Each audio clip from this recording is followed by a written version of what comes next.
بسم اللہ الرحمن الرحیم۔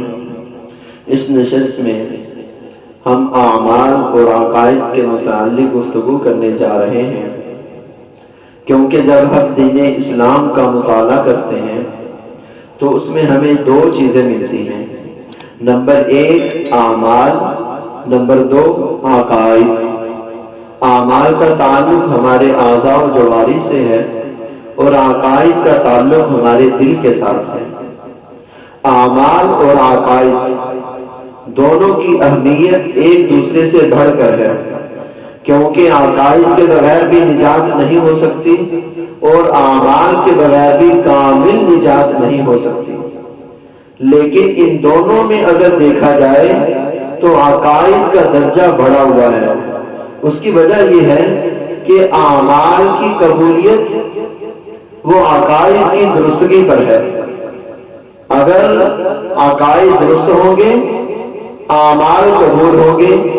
عقائد درست ہیں تو نماز قبول ہوگی، عقائد درست ہیں تو روزہ قبول ہوگا، عقائد درست ہیں تو جو بھی نیکی کا کام کریں گے وہ اللہ کے ہاں قابل قبول اور معتبر سمجھا جائے گا۔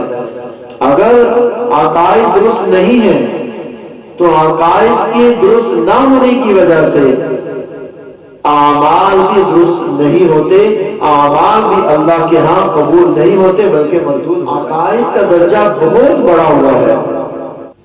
ایک دفعہ ایک بزرگ دیہات کسی میں تشریف لے گئے، وہاں کے ایک رہائشی نے شکایت کی کہ حضرت اس سارے دیہات کے لوگ مجھے کافر کہتے ہیں، حالانکہ میں سر پہ عمامہ باندھتا ہوں، چہرے پہ داڑھی سجائی ہوئی ہے، بزرگوں جیسا میرا لباس ہے اور ہر بھلائی کے کام میں حصہ لیتا ہوں، ہر وقت ذکر و تسبیح میں رہتا ہوں، اس کے باوجود یہ لوگ مجھے کافر کہتے ہیں، حالانکہ میں تہجد گزار ہوں۔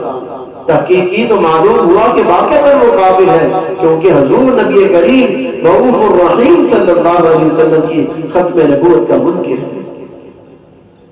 اب یہ ایسا عقیدہ ہے جس کے اوپر اسلام کی بنیاد ہے، اور یہ ان عقائد میں سے ہے کہ اگر کسی کا یہ عقیدہ بگڑ جائے تو وہ دائرہ اسلام سے خارج ہو جاتا ہے۔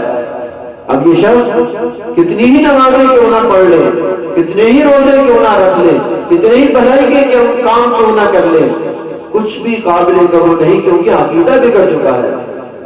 تو جب عقیدہ بگڑتا ہے تو پھر اعمال بھی قبول نہیں ہوتے، اعمال مردود ہو جاتے ہیں۔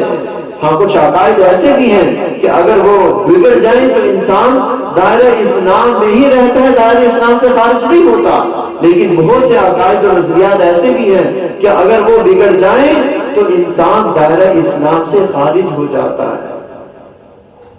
تو اس دور کے اندر اپنے عقائد اور نظریات کو پڑھیے، سمجھیے۔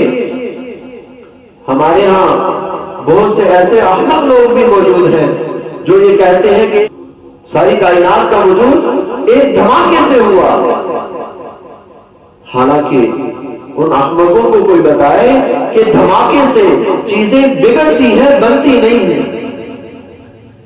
ایک سوئی ہے نا، سوئی، کائنات تو بہت بڑی چیز ہے، ایک سوئی وہ بھی بنا بنائے نہیں بنتی، اس کو بھی بنانے کے لیے محنت چاہیے۔ دھماکے سے سوئی وجود میں نہیں آتی، کائنات وجود میں کیسے آتی؟ ہر چیز کا بنانے والا کوئی ہے۔ یہ ساری کی ساری کائنات پہلے نہیں تھی، کسی نے بنائی ہے۔